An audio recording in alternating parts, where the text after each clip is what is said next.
नमस्कार. विद्यार्थी शाळेत आणि शिक्षक शाळेबाहेर. नवीन शैक्षणिक वर्ष, नवीन पुस्तके, नवीन वह्या आणि नवीन युनिफॉर्म. विद्यार्थ्यांचा कमालीचा उत्साह. मात्र विद्यार्थी शाळेत आणि शिक्षक शाळेबाहेर असेच काहीसे चित्र सध्या महाराष्ट्रात दिसून येत आहे. मुळात अनेक ठिकाणी शिक्षकांच्या जागा रिक्त आहेत.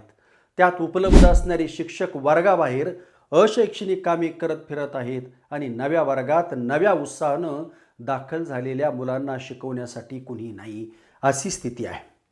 शिक्षक हे खऱ्या अर्थानं विद्यार्थ्यांच्या भविष्याला आणि पर्यायानं राष्ट्राला आकार देणारे शिल्पकार आहेत.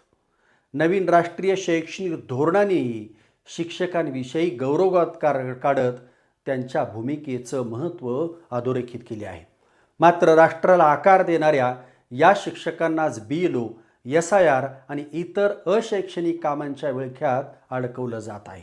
त्यामुळं नवीन शैक्षणिक वर्षाच्या सुरुवातीलाच शिक्षण व्यवस्था कोलमडून पडते की काय, अशी परिस्थिती राज्यात निर्माण झाली आहे. SIR व BLOच्या कामासाठी शिक्षक गल्लोगल्ली फिरत असून अनेक शाळांमध्ये शिक्षकांविना वर्ग भरत असल्याचे चित्र दिसत आहे.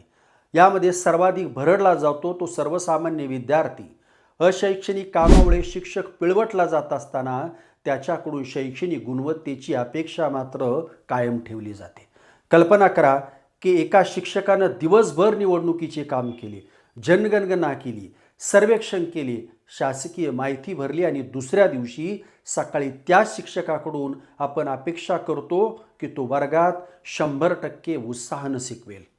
पण एक प्रश्न आहे, शिक्षक प्रशासनासाठी आहेत की विद्यार्थ्यांच्या भविष्याकरता? मुखी विचारी कुणी हाका, अशी अवस्था राज्यातील शिक्षकांची झाली आहे. एका शिक्षकाचे सर्वात मोठे कर्तव्य कोणते? विद्यार्थ्यांना शिकवणे, त्यांना प्रेरणा देणे, त्यांच्या शंकांचं निरसन करणे, त्यांच्या व्यक्तिमत्त्वाचा विकास घडवणे. परंतु जेव्हा शिक्षकांचा बराच वेळ कागदपत्रे, बैठका, सर्वेक्षण आणि प्रशासकीय कामामध्ये जातो तेव्हा त्याचा थेट परिणाम वर्गातील अध्यापनावर होतो. वर्गासाठी आवश्यक तयारी कमी होते, विद्यार्थ्यांच्या उत्तरपत्रिका तपासण्यासाठी वेळ कमी मिळतो, कमकुवत विद्यार्थ्याकडे लक्ष देता येत नाही, नवीन अध्यापन पद्धती वापरण्यास वेळ मिळत नाही आणि सर्वात महत्त्वाचे म्हणजे शिक्षक मानसिकदृष्ट्या थकून जातो.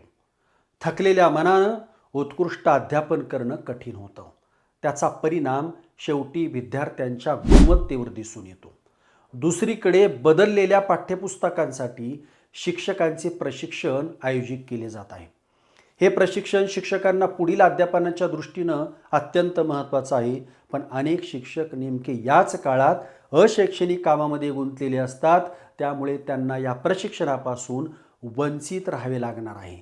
अखेर यातून नुकसान विद्यार्थ्यांचेच होणार आहे, पण ही जाणीव कुणालाही नाही. प्रत्यक्ष अध्यापनाव्यतिरिक्त शिक्षकांवरती विविध शैक्षणिक आणि प्रशासकीय कामांचा मोठा बोजा पडला आहे. प्रत्येक आठवड्यात होणारे उपक्रम, त्यांचे फोटो अपलोड करणं, अहवाल तयार करणं, यामध्ये शिक्षकांचा बराचसा वेळ खर्च होतो.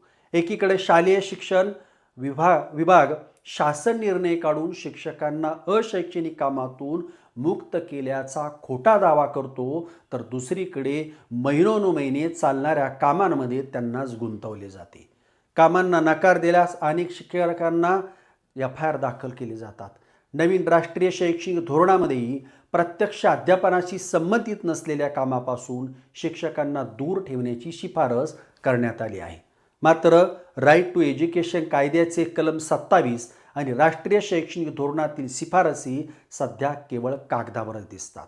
निवडणूक आयोग आणि प्रशासनाकडून त्यांची प्रभावी अंमलबजावणी होताना दिसत नाही.